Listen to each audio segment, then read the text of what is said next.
And I do think there are a couple other paths to lowering that overall age number if it does concern you. And it doesn't concern me, but I do think that the overall age is going to be lower by the time the opening night rosters come out. And I think for one reason, you have some camp battles that could potentially lower the average age.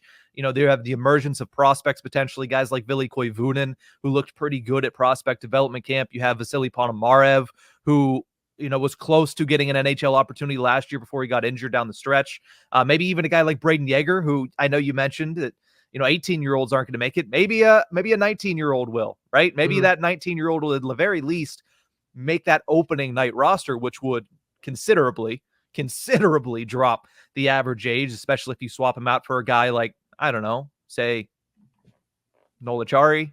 Doubt that that's going to happen. But I mean, speaking of Acciari, I think that's another reason that you could bet on the fact that it's not going to be 30.9 years old when the season begins, because I still think that there is a large possibility that one of Eller, who's 35, or Acciari is traded before the start of the season. I mean, they have an abundance and an overabundance of centers.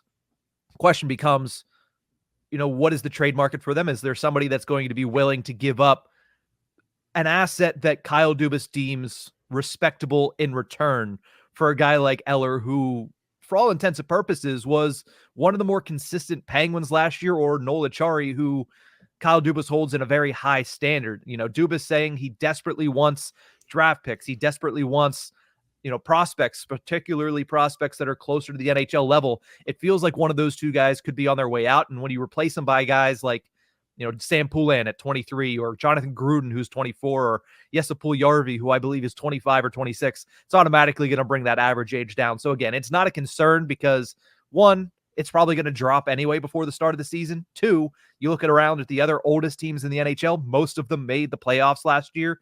And three, as you mentioned, their best players are their oldest players, and they don't perform as such, right? Sidney Crosby outperforms the average 36, 37-year-old every single time he touches the ice. So it's not a concern to me. I understand why it's a concern to a lot of fans because, over the past couple of years, it's been, man, Jeff Carter just does not look like he could do it anymore. There were times last season where Evgeny Malkin looked like be a step behind. I understand it's not visually visually pleasing, but at the same time, to me, it's not that big of a concern because the overall body of work from a lot of the older players on the Penguins has been substantially better than what you can expect from somebody that simply has that age.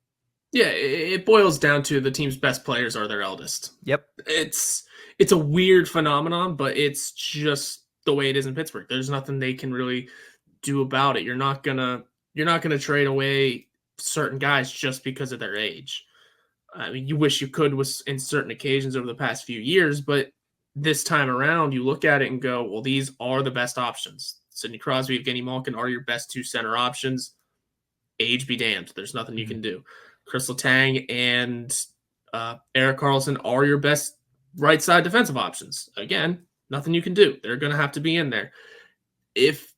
As long as their age doesn't start affecting them and becoming a problem, it's not that much of a problem. Yeah, and for most of them, it hasn't. The one that surprised me when I was looking through the Penguins roster, Brian Rust is 32 already. Mm-hmm.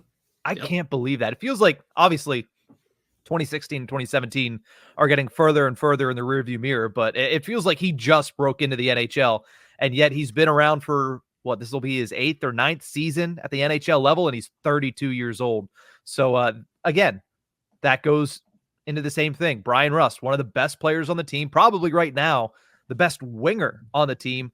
He's above that 30-year mark. He's 32 years old going into this season. He turned it in May, so he's going to stay 32 the remainder of the season. But again, age to both of us is not a chief concern for the Penguins, just a moniker and a distinction that they have going into this season for the third straight year that is not always the most flashy one. It's not the one that you like to see in the headlines, but here we are for the third straight year, and it's what the Penguins have on them. Yeah, you want something even scarier, though? Brian Rust is about to enter his 11th season in the 11. NHL.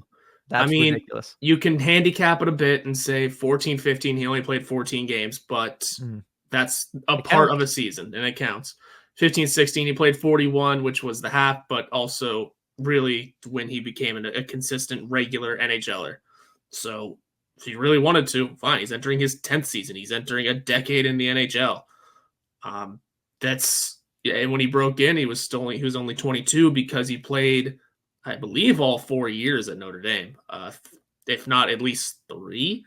So that handicaps his age a little bit more right there too, because I believe the Penguins drafted him before he even went to college, or started college. So it's been a long road for Brian Rust, which those 4 years will add to his age, and then just for how long ago it was, his NHL debut was 11 seasons ago. So time flies. Yeah. It is, like I mentioned, those 16-17 runs are far in the rearview mirror for the Pittsburgh Penguins.